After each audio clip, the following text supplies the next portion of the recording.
let me thank you very much for having accepted our invite to address the participants on behalf of Foreign Policy School as well as FPRC.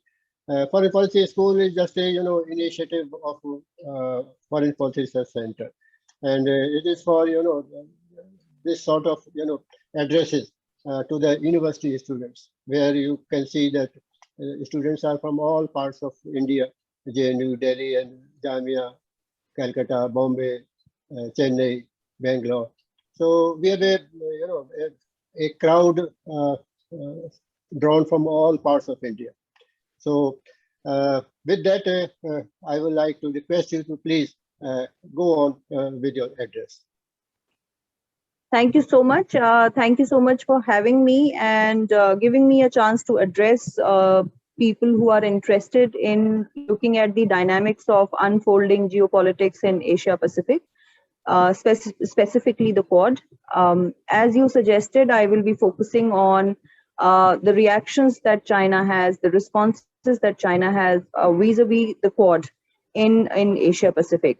And we know that in May, the heads of Quad nations met in Tokyo, and the dynamics between the nations and between Quad and China are now more in focus than ever before.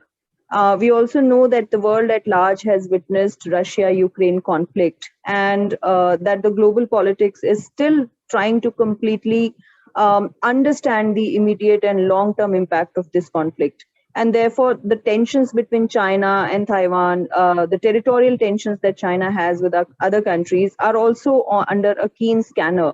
While Quad is an informal grouping with no tariff or military benefits to its members, it is presently perceived as a need for all the 4 member countries. And Australia, India, Japan, and US presently seem to benefit from showing a very collective front in the Indian Ocean. And most of the time, the grouping of Quad is perceived as a grouping which counterbalances China's influence in the region. And Indo-Pacific is a region of increasingly international significance. It is a hub of mercantile traffic. It is also a region for the battle of influence in Asia.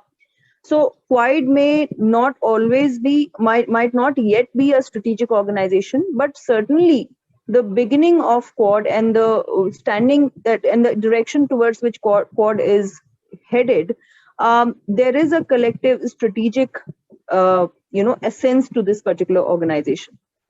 And we know that the nations in Asia Pacific have always had some kind of collective, collaborative, formulation.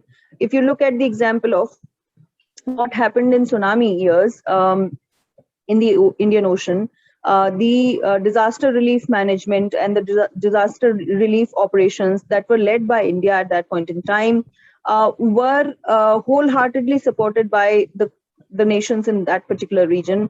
And the idea of a collaborative presence in which India was a prominent figure started since then.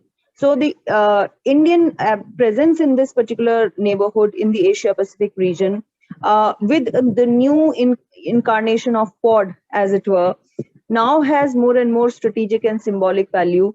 It has gone beyond just the idea of disaster relief or assistance. It has now adopted newer contours of, strategic cooperation. So originally, what started as a collective effort in terms of disaster relief and other issues of topical interest, Quad, on the other hand, has emerged out of this region, and the 4 members who have come together, they have had a history of joint naval exercises in Indian Ocean. So the primary objective of Quad has contained a military, strategic, political, element going beyond just a mere notion of collective. So, and also that these particular collaborations are pitched against the influence of China, the increasing influence of China in the region. And this is basically also in response to what one sees at the level of Belt and Road project, the kind of sphere of influence of China, which is increasing because of that.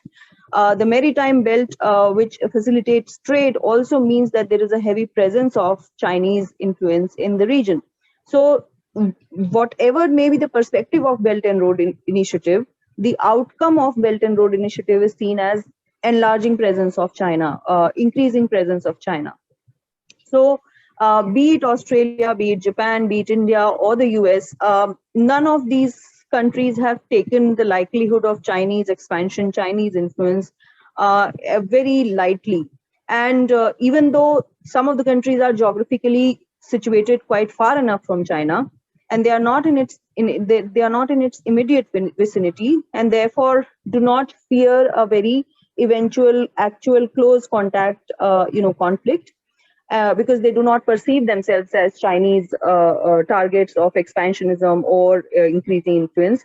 Still, the kind of considerable hold that China has over economy and the increasing military presence that China has over the region puts these countries at this kind of a post-haste, situation where they would like to involve themselves better for a more, for a stronger geopolitical grip over the particular region. And if you put India and Japan out of the four, if you see India and Japan, they are actually situated in close proximity to China. So their coming together to in Quad is somewhat, not it's a given. It's not a very difficult thing to guess why these two countries would be willing to be a part of an organization which is primarily out there to check the rising influence of China, to counterbalance China. China, on the other hand, has been quite vocal about its dislikes of the Quad. It has even termed this organization as an Asian NATO. So the kind of rhetoric or the kind of political response that China has given, the kind of political response that has come out of China, is primarily focused on the military nature of Quad, calling it Asian NATO, even though the members in Quad are actually not all of these members do not really belong to a particular military alliance together, and they are not, but it is still being perceived as an important counter to militarily and strategically check China. And therefore, it's interesting to see what are the kind of actual dynamics that evolve out of the Quad setting, whether they do in the end acquire a military outlook, whether they do have a military nature at the end of the day. On the face of it, if you look at China's persistent campaign against Quad, it stems from its perception of the individual members, and how they behave with each other. So how China has been looking at India's ties with the US, for instance, or why would it characterize Quad as an Asian NATO? It's because China looks at the geopolitics of Indo-Pacific as a geopolitics which is governed and hegemonically influenced by the US. For it, the presence of the US in Indo-Pacific is something which is very defining feature of the geopolitics here. And therefore, the relationship of US with every individual country in the Asia Pacific is something that China keeps an eye on. China tries to keep evaluating so that it gets a better grip on what would be the geopolitical outcomes of any kind of cooperative mechanisms. So the kind of alarm that Quad raises is perhaps because of the fact that, whether it's Japan, US, whether it's India, US, or whether it's US, Australia, so Australia, US, the individual relationships of all the member states in the Quad with the US are actually on the rise. They are actually moving towards a stronger, deeper engagement kind of a framework. So China's alarm at looking at Quad in terms of considering it as a expansionist arm of the US in the Indo-Pacific is again not a very surprising characterization of Quad by China. And to look at Quad as a US alliance for that in that sense hardly seems a very far-fetched idea. However, if one can kind of go deeper and try to explain China's aggressive campaign against the Quad, And a lot of scholars have also surmised about that, especially, pitching it as an extension of US hegemony in the region. One of the factors is that the members who are close to US, so Japan or India or Australia, all the three members have very strong potential power to reshape the dynamics of Asia Pacific if they get the alliance, going or running with the US. And this region, Asia Pacific, is considered as China's strategic periphery. Any country which is on the rise and which is moving towards wielding a larger and a greater strategic influence would view its immediate neighborhood, as a strategic periphery. And in the strategic periphery, if you have, other potential powers, other potential members, other potential major powers who are aligning with a superpower and thereby bringing the influence of that superpower in the strategic periphery of this rising power, it would create alarm.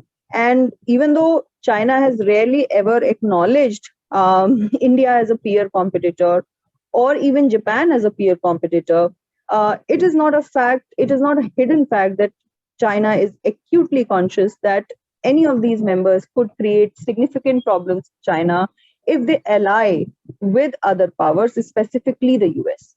So keeping India or Japan, both of them potential superpowers, from aligning with the US is therefore one of the first order strategic necessities for China. Again, China's concerns about potential US-Indian alignments have always been China's been quite vocal about them. Strategic collaborations which are on the rise with the US, China has always been quite vocal in disapproving of them. And more than any of the alliances with Moscow, with Russia or USSR, China has been wary of alliances with any other countries' alliances with the US. So it's less about the influence of one superpower, the Russian superpower. It is more about the superpower, US as a superpower, trying to increase its footprints in the Asia Pacific. And it has the way Trump administration revived Quad in 2017, the way Trump administration took Chinese leadership head on, and the way they moved towards a kind of collision course in geopolitical competition, trade wars and whatnot, the unease with Quad therefore increased on the side of China. And there is a strong anti-American sentiment in the region. It's not as if there is huge acceptance of US in the region. US has always been seen as a foreign presence, even though US enjoys the strong military alliances in the region. There is still a kind of Asian anti-American sentiment, which has a memory of the Cold War, which has a memory of US encroachment in the region, has a memory of, for instance, the Vietnam War, and therefore an avoidance of Western coalitions. So even though that kind, and India also falls into that category. So India may not choose to be a part of any military alliance anytime soon, even if it has worsening relationship with China, because the unease with US is also not something new. It has historical precedents, especially if you look at the case of Afghanistan. India was in the same, it was in the same grouping as that of the US. It was aligned very closely with the US in the unfolding Afghanistan situation. But finally, when the pullout happened, when US pulled out of Afghanistan, India was actually left with no strategic assets. And it was seen that, in the turn of events that took place, China, Pakistan, and Russia actually became more influential and powerful in the aftermath of Taliban's takeover in Afghanistan, leaving India with little or actually no fruits of the labor that it had put in Afghanistan, working alongside the US for all that long 1 decade. So putting yourself in the same grouping or alliance with US has not really foreboded well for all the countries all the times. So there is a genuine element of doubt in terms of, aligning very closely, strategically very closely with the US. And that fear or that anxiety or that unease is actually something which is picked up quite vocally by China to make a point about anti-American sentiments. Also, the warnings that are many a times, extended in terms of, choosing either the US or choosing the regional players. In that sense, China has again been quite vocal. It has a history of partnership with the US itself. If you look at Richard Nixon in 1970s, China and US actually got together quite close. Whereas if you look at how things unfolded between India and US, it's been a reasonable distance that India has kept from the US, and that has been a very long-standing policy of India. So warming up with the US has happened quite recently, not that very. It doesn't have a very historically very old root. Whereas warming up to US on the side of China has had its beginning in 1970s. So, strategic autonomy that India has been focusing on or has been emphasizing upon, even though it remains unchanged, um, India's closeness in Quad partnership, and finally, India not joining the Quad partners in denouncing Russia's invasion of Ukraine or Russia-Ukraine conflict, not denouncing Russia in the Russia-Ukraine conflict. That has kind of again emphasized the fact that India may not be a part of Quad militarily or strategically anytime sooner, because it has some concerns, it has certain unease to side by the US on all strategic matters, on all military matters. So this distance, this reasonable distance, this is strategic autonomy that India enjoys, and India likes to maintain in the region, is something which gives Quad a very non-military, non-strategic fervor. So the fact that India is a part of that makes it evident that Quad may not emerge as a military alliance in totality in any time in future, anytime soon. The objections that India has, the objections that China has with regards to the nature of Quad may not be founded very well and may not have that much of leg to stand upon. Um,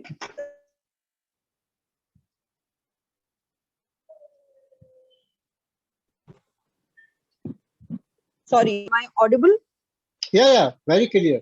Sorry, hi, sorry. So China has been extremely vocal about the improvement in India-US relation, boding very ominously for the region. Even if China has had a very good relations with the US themselves, a formalized partnership with the US of that of India is something which is looked down upon. That leg of the Quad, the India-US leg of the Quad, is something that China seems to be most uneasy about. And despite any kind of, not despite any kind of military partnership not happening, there is still this Asian NATO, epitaph that has stuck in the Chinese discourse on Indian partnership, India's involvement in the Quad. And this kind of response has actually, as I said, intensified after the Trump administration came up and revived Quad. But it became quite salient. It became quite evident even during the Biden administration, because there was such an emphasis on organizing so many summits, bringing out so many policy initiatives, and even the latest Tokyo summit, the third summit that took place since Biden has become president. So so much of emphasis on meeting together, setting up the agenda together, made it quite quite an eyesore for China, as it were. And the Chinese foreign minister also called it, Wang Yi also called Quad as simply a sea foam that there is a churning going on and there is foaming happening around in the sea, and it is simply something that exists here and now, and it will be gone the next moment. And it therefore, if China, I mean, this is again a very interesting, binary that exists. So the foreign minister on the one hand is dismissing Quad as a mere sea foam. On the other hand, China cannot stop denouncing the Quad as a very dangerous, manifestation of Asian NATO. So either it is this or that. But then we see this kind of binary, or this kind of a dichotomy that exists in China's response to Quad. And the Chinese analysts, for instance, they are so divided on the issue of India's military alliance, the possibility of India's military alliance with the US, either happening or not happening. So they can start ridiculing the strategic value of India-US alliance. Either they can do that, saying that it is merely a sea foam, or they can view it as a very dangerous threat to Chinese own immediate strategic sphere. So we know that how China and India's relationship has a certain, it has faced a very it has faced a time full of upheavals. It has seen the border tensions flare up and rise to unprecedented levels, even during the time of pandemic. And therefore, the ups and downs that happen between China and India, for instance, decide how much willing China would be to kind of overlook India's alignments with either the US or the Quad. So if it is a particularly bad phase, then China would be extremely vocal about attacking India's closer alliance with either the Quad or the US. And if it is a smooth sailing phase, maybe that aspect of India's engagement with some other country, some other regional grouping, may not find that kind of reverberation in Chinese strategic circles. And the Chinese analysts look at India's strategy as a response to China's presence in the region. Many Chinese analysts view India's foreign policy or strategy actually pointed towards responding over China's presence in the region. And therefore, whatever India does in the region, for them, it becomes a reaction to Chinese presence. And therefore, unless the China-India, the China-India bilateral is sorted, unless it has more peaceful, constructive direction, it is difficult to see a very constructive engagement from India for the region. That's how the Chinese analysts view it many a times. So, on the other hand, if you look at some of the other Chinese scholars, they look at this particular proposition that that China's own aggression on the border is driving India closer to the US or foreign, alliances. So there are these kind of divisions in the Chinese discourse, internal Chinese discourse. It's not like it's a hegemonic discourse on, the possibilities of India being a threat, or the possibilities of Quad becoming a threat because of worsening India-China relations. There is a kind of, diverse discussion regarding what it means for India to grow closer to a grouping like Quad, and then what it means for China. So, I mean, you look at the official response, Wang Yi's, Chinese foreign minister's response, look at some other scholars' work. There is a Beijing school of thought, there is a Shanghai school of thought. I mean, there are these scholars which who kind of have a strategic perspective on China's foreign policy, a strategic perspective on Asia Pacific, and they differ in their prognosis to a great distance. So, so these are the kind of reactions and responses that come from China. Now, if you focus on how actually India has been looking at it, India's strategic imperative, I would say, is deeply influenced by the kind of strategic environment it perceives around itself. And the strategic environment, if the elements of disruption are many, border skirmishes with China, border skirmishes or border tensions with Pakistan on the other hand, increasing influence of China in terms of, taking the allies, the traditional allies, far away in different camps than India. So growing Nepal-China ties over the cost of India-Nepal ties, or growing China-Bangladeshi ties over the cost of India-Bangladesh ties, if that kind of a disengagement with traditional allies happened because of the increasing influence of China, the unease that India perceives in its strategic environment only makes it more akin to the alliance with the US or alliance with a grouping like Quad. So that's the kind of position that India has. There is an increase in the way India has been aligning or siding with the US and other members of the Quad in the region. At the same time, there is still a reasonable distance that it maintains. So the strategic imperative of whether India is going to move towards the US and towards the Quad more over the cost of India-China relations actually lies with China in terms of improving the strategic environment in which India would be encouraged to opt for a more neutral stance. So unless China gives those kind of reasons, it's hardly unlikely that India would keep a neutral position. India might veer towards the US or towards the Quad alliance in a greater capacity, in a deeper capacity, more and more if the relationship with China is worsened. So I think I'll stop there and kind of wait for the response that audience have, and wait for any questions if there are any.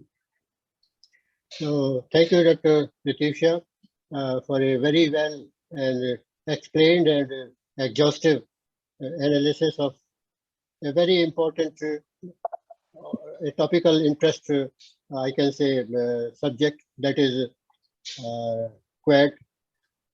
Before I hand over to my participants, there are a few issues that I would like to seek your clarification. So far, the Quad and this Chinese reaction, and that involves many questions. The one is that it is concerned with India's look east policy, act east policy, and the rise of China is a fact which we can't ignore, and that's why we want to have better relations with the East Asian countries. So far as in US is concerned, US has been a little shaky about its approach to this area. Sometimes they say that they are in, sometimes they say that we are out. What happened with Barack Obama? Now the Trump, they say that we are with the nations of this region and all that. So this unreliable, uncertain attitude of the US sometimes disappoints India. So this is one of the major concerns.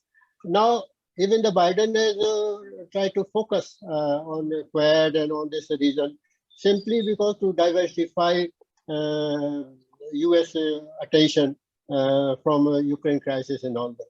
So these are very mixed questions. So I would like to know from you, how do you explain this US uncertainty about its pivot to Asia? Sometimes they are, for this Quad and all that. Sometimes, they just get back and all that. So that makes the US a little unreliable partner, so far as India is concerned. Yes, I kind of really agree with that. If Asia is to be a pivot of America's foreign policy, then we would have seen a different kind of approach to Afghanistan, for instance. And many have actually termed the pivot to Asia policy as one of the mistakes of foreign policy of the US. I mean, the fact that Washington or the US would like to deepen ties with like-minded Asian nations was actually aimed at rebalancing the influence, the power, or the hegemony that China had in the region. So, and Trump comes and basically replaces it with, the pivot to Asia policy with Asian regional economic integration, the ARIA, and tries to reinvent the wheel, as it were. Even then, the fact that you pointed out that US is a very unreliable partner has been proven so many times that it becomes very, the nations which may want to move in closer against, say, the hegemonic influence of China, they still would be quite wary of moving all the way towards the US, because you don't know whether the US is going to be a reliable partner or not. Specifically in case of India, it becomes quite difficult because, again, US Pakistan ties are extremely strong and deep. Whatever said and done, the kind of military proximity that US already has with Pakistan is a very, very significant factor in terms of India making a strategic choice of moving in closer with US, because when it comes to actually aligning and siding and standing by the side of India, India is simply never sure whether US would actually take that kind of leap or simply, let the matters arbitrate themselves instead of intervening effectively. So that's that. And if it is coming at the cost of worsening relations with India, with China, so India's relationship worsen with China, the fact of the matter is that China is an immediate neighbor.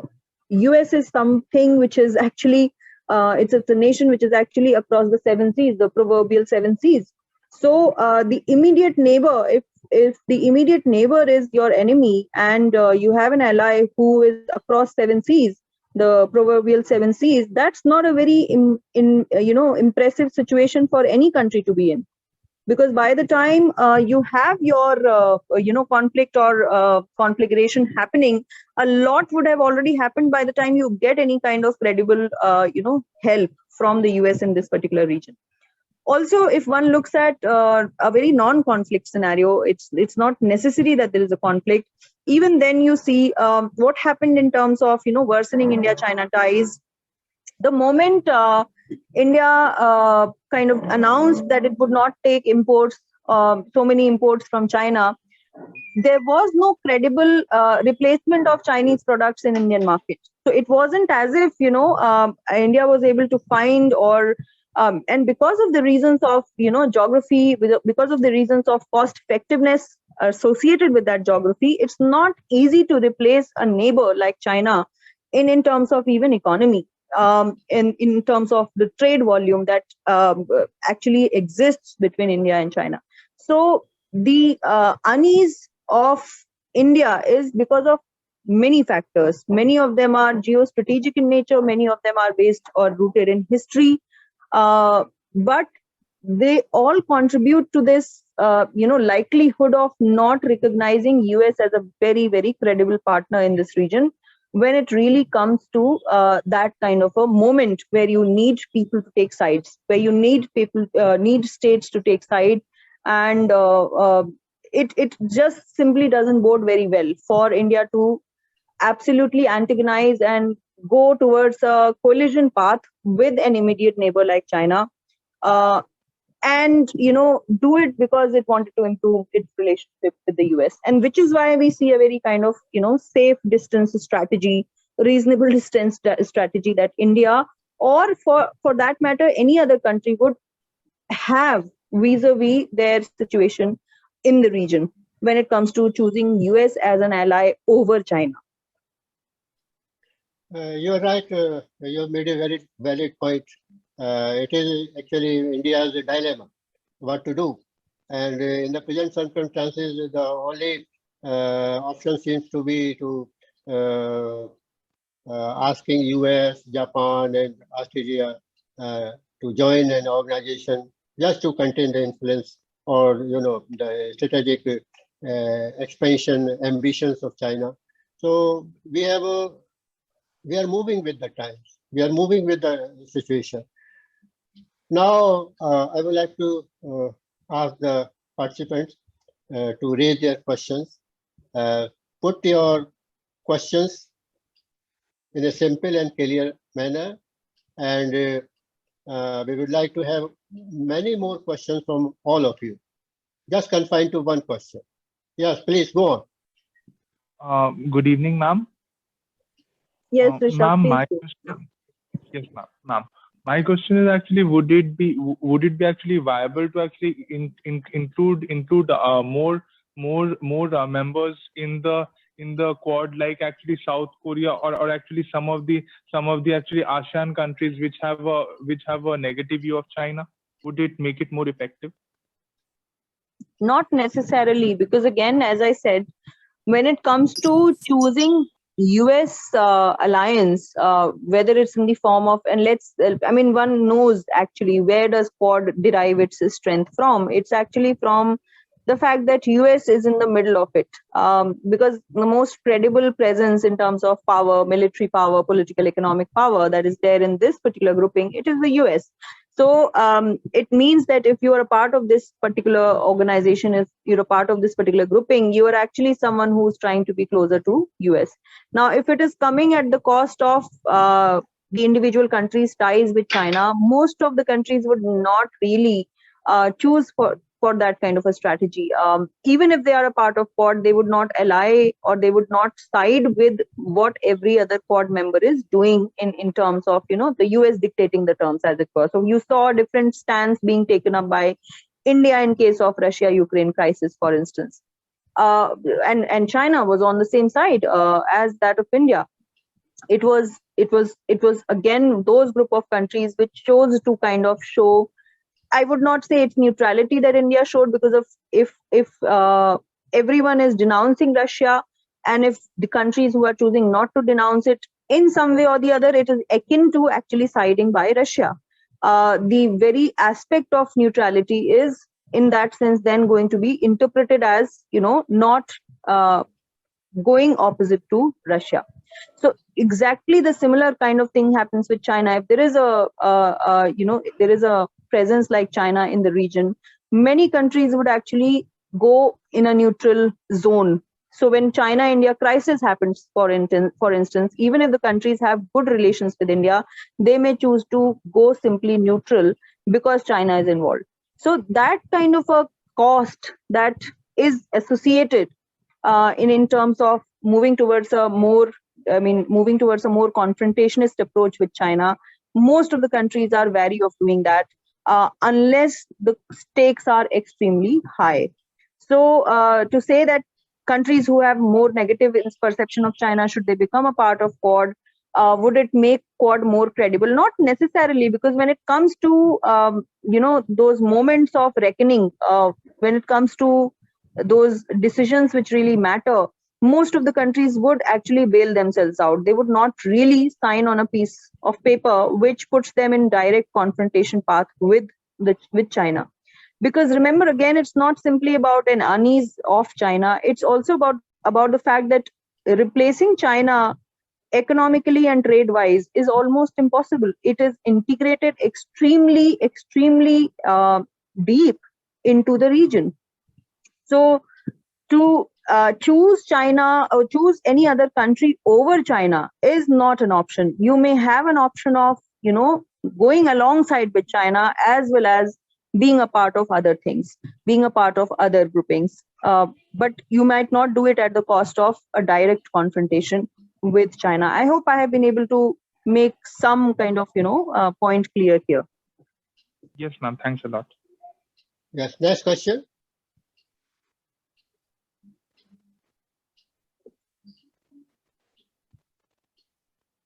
Come on, be quick.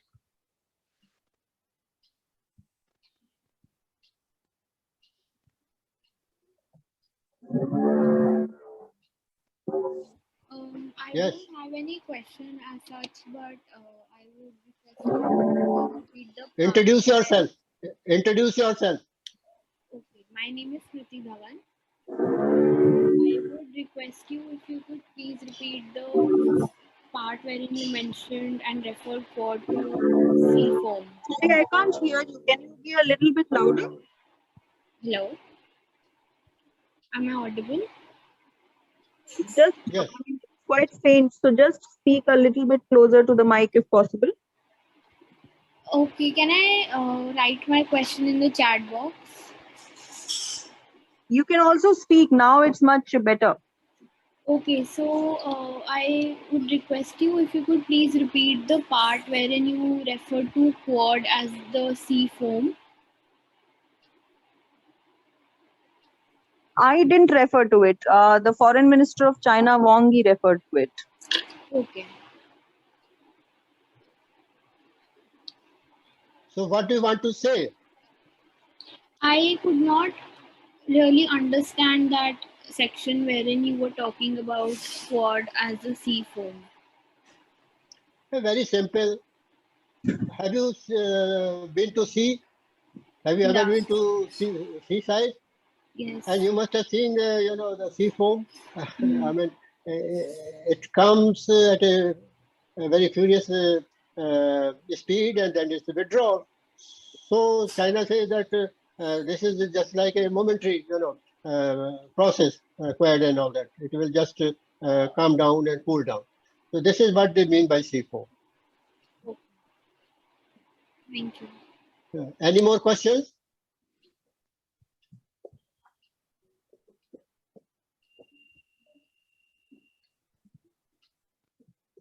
Costa, would you like to ask a question?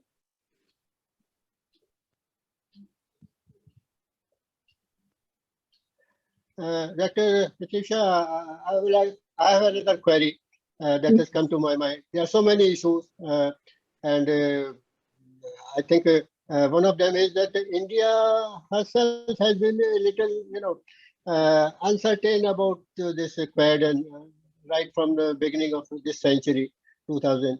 And sometimes, Australia joined, sometimes they were not invited.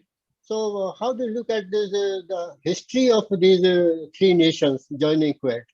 Do you think has it helped in taking this organization to greater heights?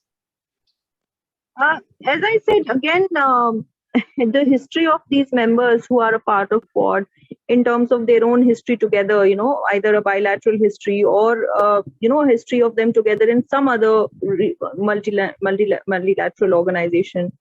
It's not a very seamless, smooth history.